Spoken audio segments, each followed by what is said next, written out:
Stop scrolling for a moment because what you are about to hear could directly affect your safety or the safety of someone close to you. Across the United States and in several regions around the world, a dangerous rodent-borne virus is being reported in isolated but serious cases, often progressing without early warning and affecting older adults more severely than others. Many people have never heard of it until it is too late. It is often referred to in medical literature as hantavirus, and in its most severe form, it can lead to a life-threatening lung condition known as Hantavirus Pulmonary Syndrome.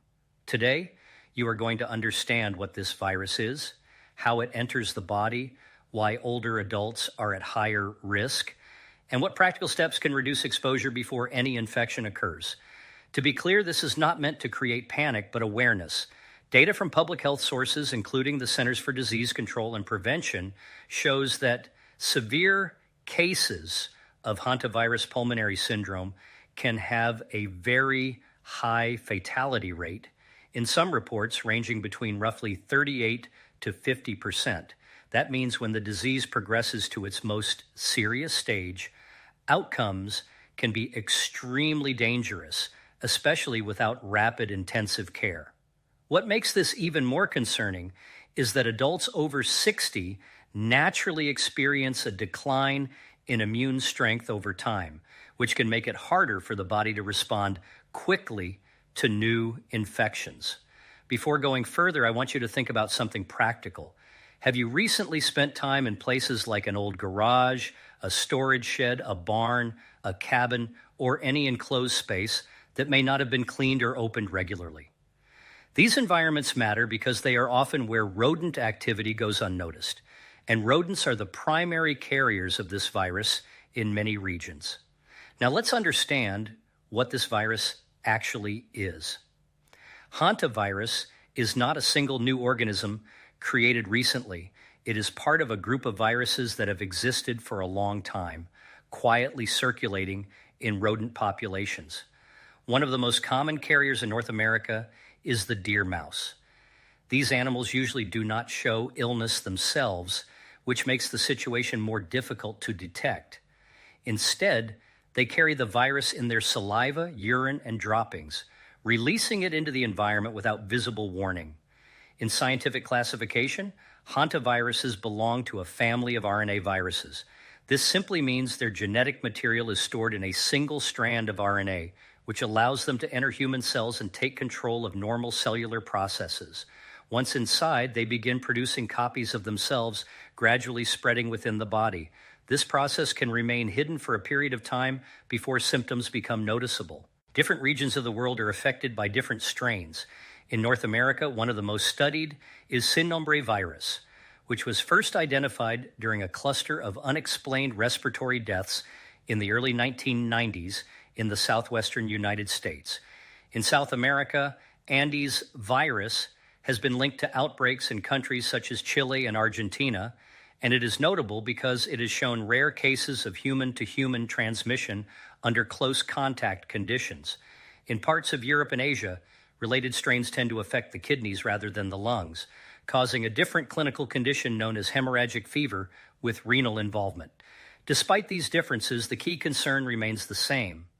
Hantaviruses are closely linked to rodent exposure, and human infection typically occurs when contaminated particles become airborne and are inhaled. This often happens in enclosed or poorly ventilated spaces where rodent activity has gone unnoticed. As we move forward, you will see how simple everyday actions like cleaning a space or moving stored items can unintentionally create exposure risk, and why understanding the early timeline of infection is critical for prevention and response. We will continue from here in part 2, where the virus enters the body silently, often without any immediate signs, and begins its hidden progression before symptoms even appear. The most dangerous part of hantavirus infection is not what happens when symptoms begin, but what happens long before a person even realizes anything is wrong. Once the virus enters the human body, it often moves silently for weeks, spreading without obvious warning signs. This hidden phase is one of the main reasons it can become so serious before medical help is even sought. In most cases, infection begins when contaminated particles are inhaled. This can happen in very ordinary situations. When rodent droppings, urine, or nesting materials dry out in enclosed environments, they can break down into microscopic particles. These particles attach to dust and become airborne, especially when a space is disturbed. Sweeping a floor, moving boxes, or cleaning a long unused shed can unintentionally release these particles into the air. Once inhaled, the virus travels deep into the respiratory system, reaching the lungs. From there, it begins interacting with the cells lining blood vessels, known as endothelial cells. These cells are essential because they help maintain the structure and stability of blood vessels throughout the body.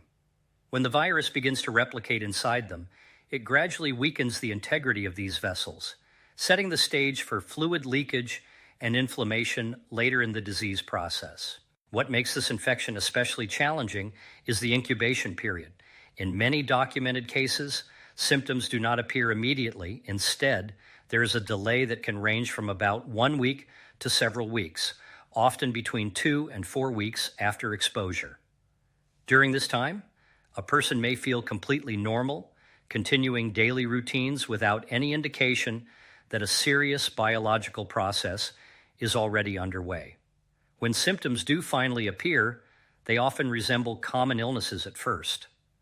This early stage is sometimes called the prodromal phase. It can include fever, fatigue, muscle aches, headaches, chills, and sometimes nausea.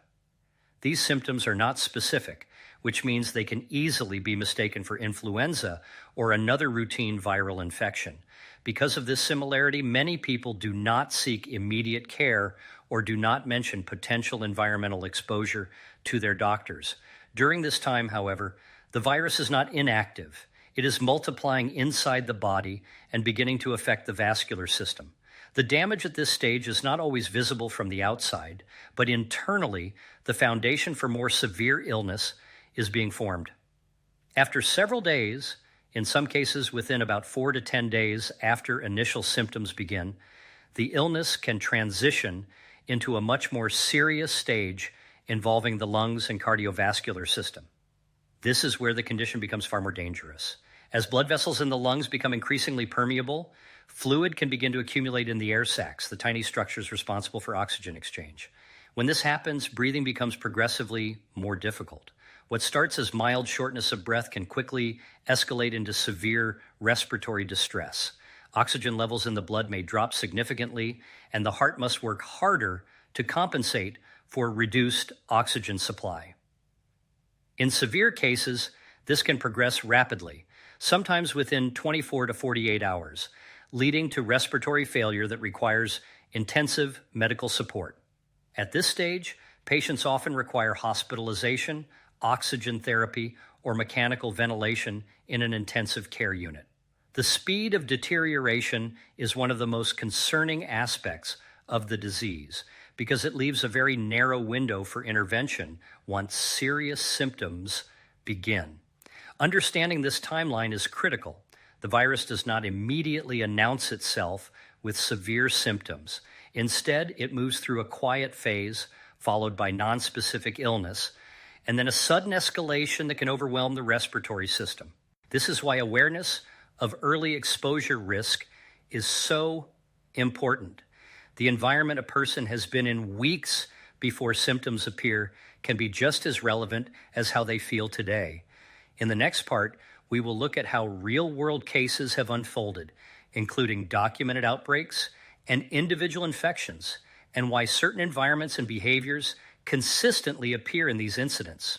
To understand how serious this infection can become in real life, it helps to look at documented cases that public health authorities have investigated over the years.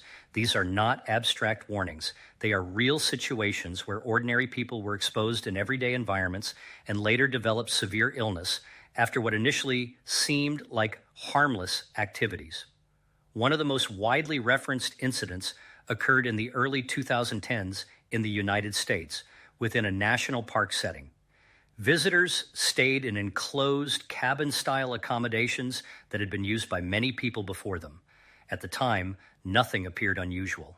However, investigations later found evidence of rodent activity within structural areas of the cabins, including spaces that were not easily visible to guests. Several individuals who stayed in those accommodations developed severe respiratory illness within weeks.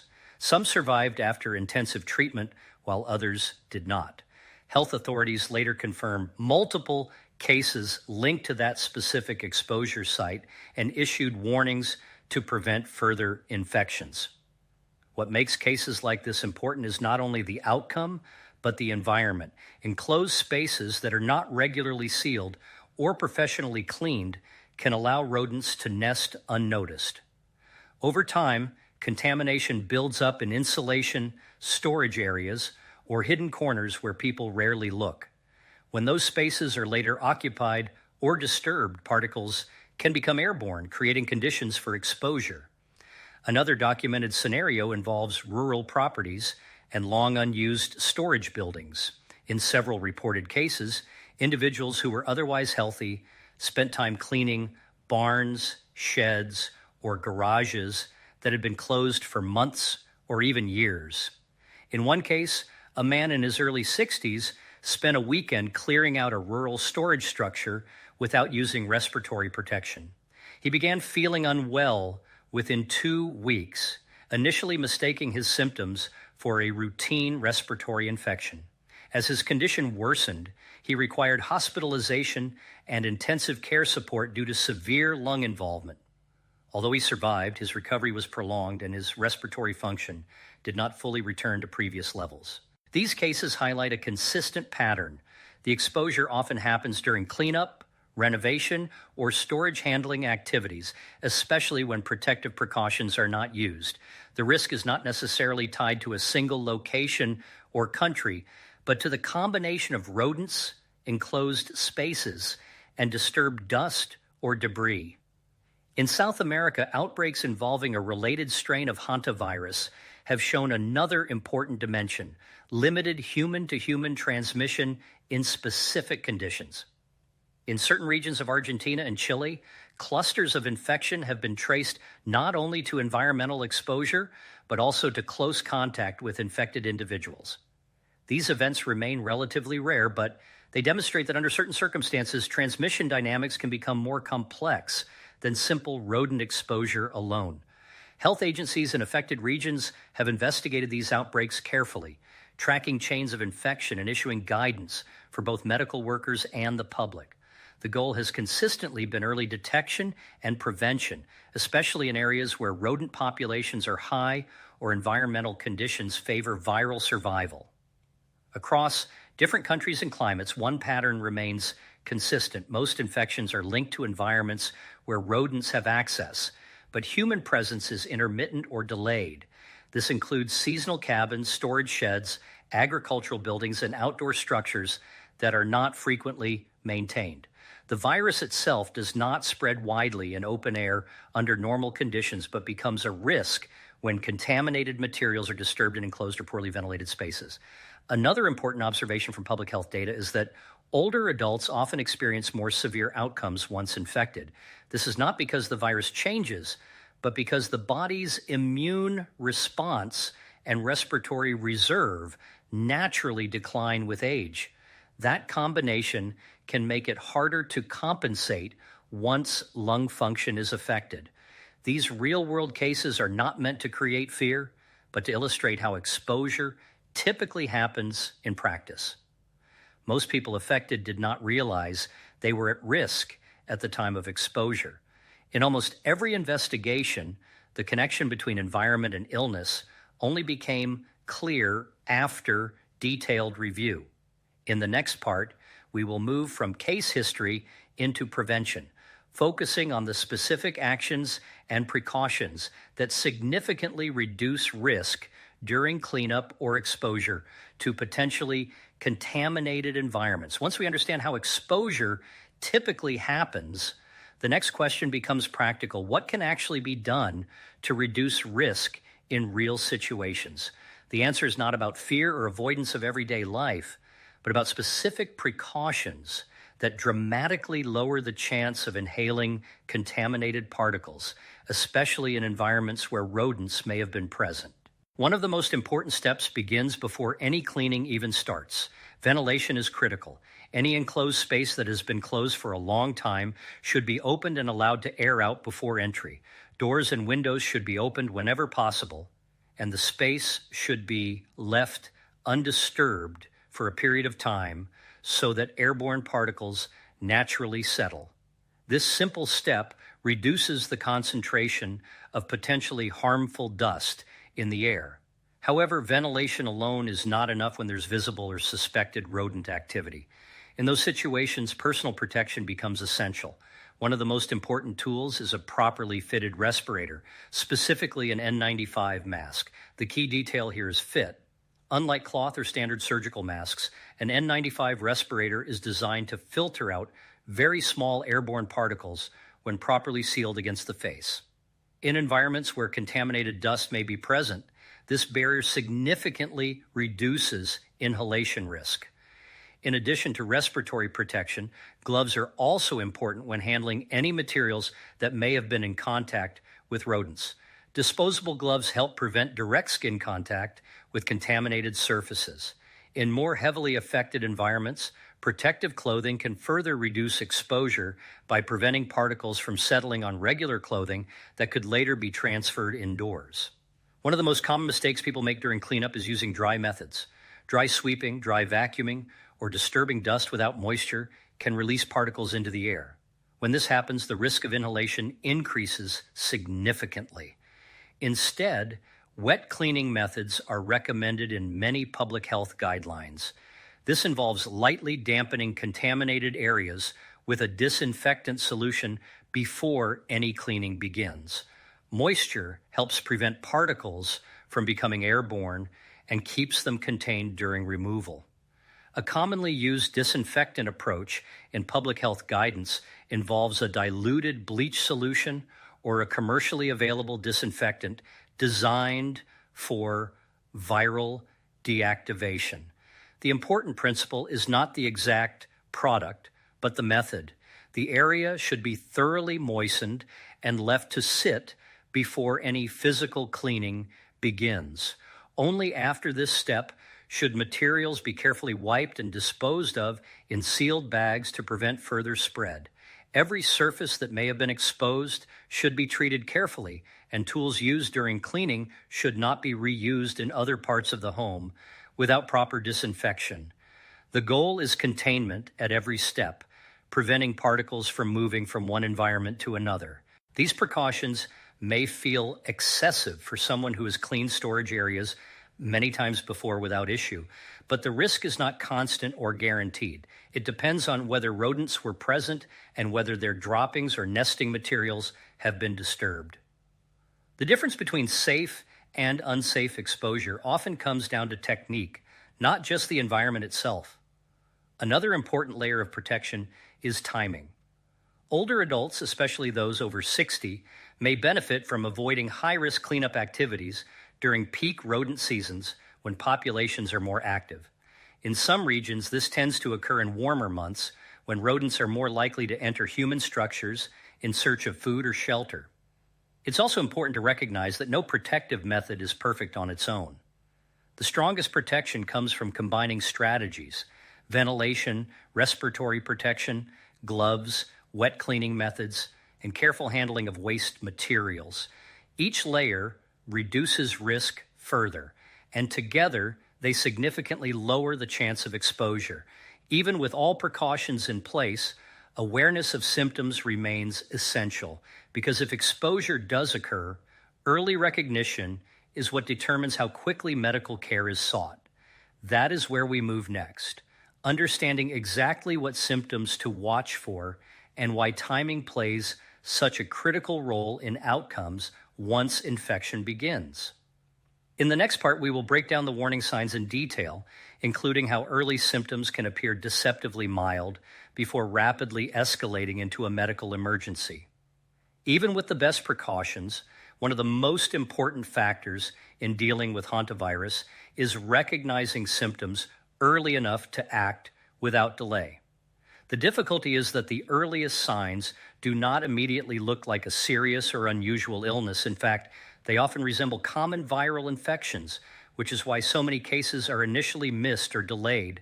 The early stage typically begins with general symptoms such as fever, muscle aches, fatigue, headaches, and sometimes chills. These symptoms can feel very similar to influenza or other seasonal illnesses.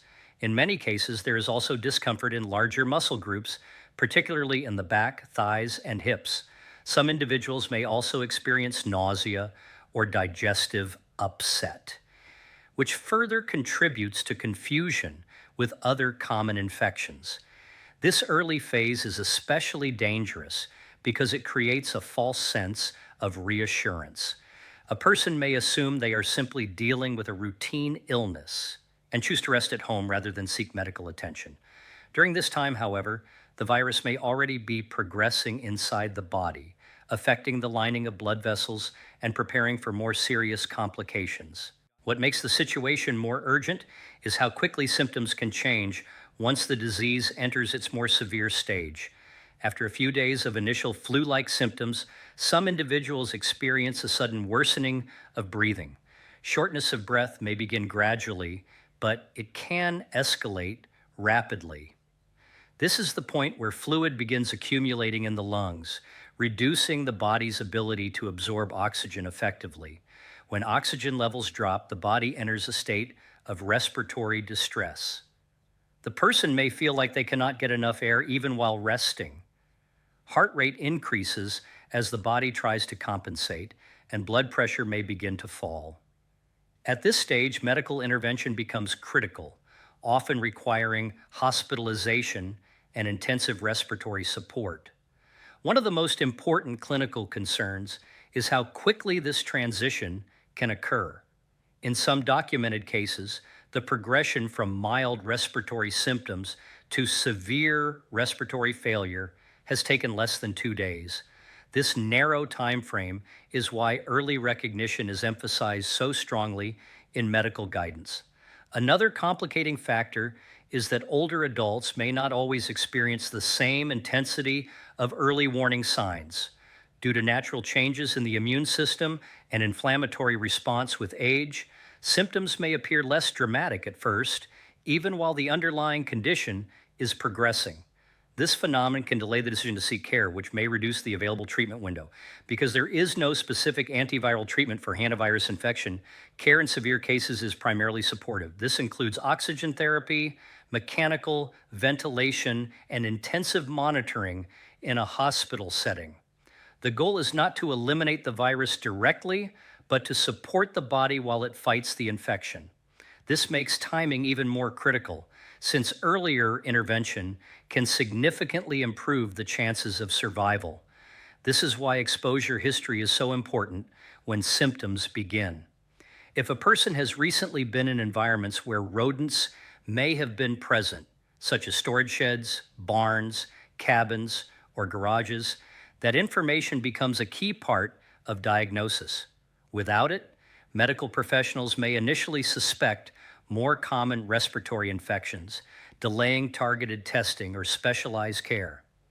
Patients who clearly communicate possible rodent exposure early in their illness often receive faster evaluation and more appropriate treatment. This can include earlier transfer to facilities equipped with advanced respiratory support systems, which can be life-saving in severe cases. Understanding symptoms is not about self-diagnosing or assuming the worst. It is about recognizing when a combination of recent exposure and flu-like illness should not be ignored. The difference between waiting and acting early can be significant. In the final part, we will focus on the most important actions that bring everything together, how awareness, communication with healthcare providers, and simple preventive habits form a complete protection strategy that significantly reduces overall risk.